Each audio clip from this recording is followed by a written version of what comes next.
તો કે એને હું પૂછો ને કે એને ખબર હોય ને હવે કે કોડા 1.5 મહિના થયા તો રસોડું જ હું સંભાળું. હા, જીરું હજી દળાવવાનું જ બાકી છે. અને મને એમ કે આમાં વગર જીરા હાલ્યું જતું હોય શું કામ દળાવવું જોઈએ. એક ભાઈ કે 1 વર્ષ પહેલા જ્યોતિષીએ મને કીધેલું કે 2020ની સાલમાં 3જા મહિનામાં તમારો એવો રાજયોગ આવશે કે તમે ઘેરે બેઠા બેઠા ખાશો, કોઈ ઉઘરાણી વાળા નહીં આવે, તમારે બીજી ચિંતા નહીં હોય. એ કે લોકડાઉન આવ્યું ત્યારે મને એમ થયું કે આ ઈ જ રાજયોગ આવ્યો લાગે. એક શેઠને વિચાર આવ્યો કે મને કદાચ કોરોના વાયરસ લાગી જાય અને હું મરી જાઉં તો આ મારી કરોડોની સંપત્તિ છે એ અહીં પડી રહી, એ શું કામની. મારે આ બધી સંપત્તિ મારા ભેગી જીવનમાં લેતી જાવી. ચંદુભાઈ હુંબલ મારા મિત્ર છે, એને આ ખૂબ સારી વાત કરી, હું આપની સમક્ષ રજૂ કરું છું. એટલે એ શેઠે પંડિતોને બોલાવ્યા અને કીધું કે ભાઈ કદાચ હું મરી જાઉં તો આ મારી કમાયેલ સંપત્તિ હું સાથે લઈ જાઉં, એવો કાંઈ રસ્તો ખરો? પંડિતો કે ભાઈ એ કાંઈ નથી, અહીંયા કાંઈ લઈને આવ્યા નથી, કાંઈ લઈને જવાનું નથી. એ વયા ગયા. વિદ્વાનોને બોલાવ્યા શેઠે કે હું મરી જાઉં તો આ મારે સંપત્તિ સાથે લઈ જવી હોય તો એનો કાંઈ રસ્તો ખરો? વિદ્વાન કે એમાં કાંઈ ન હાલે, ભેગું કાંઈ આવે નહીં. એ વયા ગયા. પછી કવિ કલાકારોને બોલાવ્યા કે તમે તો કવિ છો, તમે કલાકાર છો, આ સંપત્તિ મેં મેળવી છે એ હું મરી જાઉં તો મારી સાથે આવે એવો કાંઈ રસ્તો ખરો?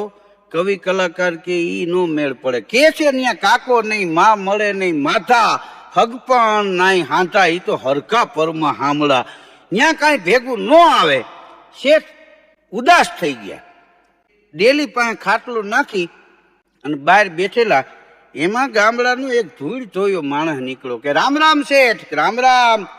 તો એ ગામડાનો માણસ કે શેઠ કેમ મોઢા ઉપર મોરેપ આવી ગઈ? તો કે ના ના એવું કાંઈ નથી. ના, એ કે તમે કાંઈક ચિંતામાં છો.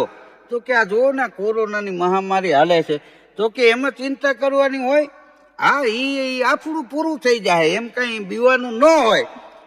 તો કે મને ચિંતા એ વાતની છે, હું મરી જાઉં એનો વાંધો નથી, પણ આ સંપત્તિ મેં જે મેળવી છે મહેનત કરી અને એ સંપત્તિ મને મળી છે અને એ સંપત્તિ મારે ભેગી લઈ જવી છે. મેં પંડિતોને બોલાવ્યા, વિદ્વાનોને બોલાવ્યા, કવિઓને બોલાવ્યા, કલાકારોને બોલાવ્યા. તો કોઈએ કીધું કે ભાઈ એ ભેગું ન આવે. તો એ જ ચિંતા છે શેઠ? કે હા. તો ગામડાનો ધૂળ જોયો માણસ એટલું બોલ્યો કે હું તમને કહું કે જાઓ એ સંપત્તિ તમારા ભેગી આવે. શેઠને તો હળફ આવી ગઈ અને માણસ આમ જોઈ રહ્યા કે ગામડાનો ધૂળ જોયો માણસ એમ કે આ ભેગું આવે? શું વાત કરે? કે હા, તમારી સંપત્તિ તમારા ભેગી આવે, આવે ને આવે. કે કેવી રીતે? ગામડાનો માણસ કે શેઠ હું તો ગામડામાં રહું છું. અરે તમે તો મોટો આ વેપારી છો, તમે તો વિદેશોમાં અવારનવાર જાઓ છો ને બીજા શેઠીએ ઘણા જાય છે. તો હું તમને એક વાત કહું કે તમે વિદેશમાં જાઓ, દુબઈ જાઓ તો ત્યાંના રૂપિયા આપણે જરૂર પડે. આપણા રૂપિયા, આપણી કરન્સી અહીં જમા કરો તો જે દેશમાં જાઓ એ રૂપિયા મળે ને ત્યાં એ દેશના. તમે ઓસ્ટ્રેલિયા જાઓ તો એ દેશના રૂપિયા મળે, આપણા જમા કરાવવા પડે. અમેરિકા જાઓ તો રૂપિયા જમા કરાવો, ડોલર મળે. મસ્કત જાઓ તો એ કે તમે રૂપિયા જમા કરાવો, તમને દિરાણ મળે. હા, દુબઈ જાઓ તો અહીંયાના રૂપિયા મળે. એમ ઇંગ્લેન્ડ જાઓ તો ત્યાંના પાઉન્ડ મળે. પણ આપણા રૂપિયા જમા કરાવવા પડે. એ જમા કરાવો એટલે જ્યાં જાઓ એ દેશના રૂપિયા મળે ને. કે હા. તો કે આ જિંદગીમાં શેઠ એવું છે. કેમ? કે આ તમારી પાસે અબજો રૂપિયાની સંપત્તિ છે ને, તો આ કોરોના વાયરસનો એક મહાવાયરો હાલી રહ્યો છે. તો ઘણા માણસો ગરીબ છે કે જેના ઘેરે ચૂલા ઠરી ગયા છે.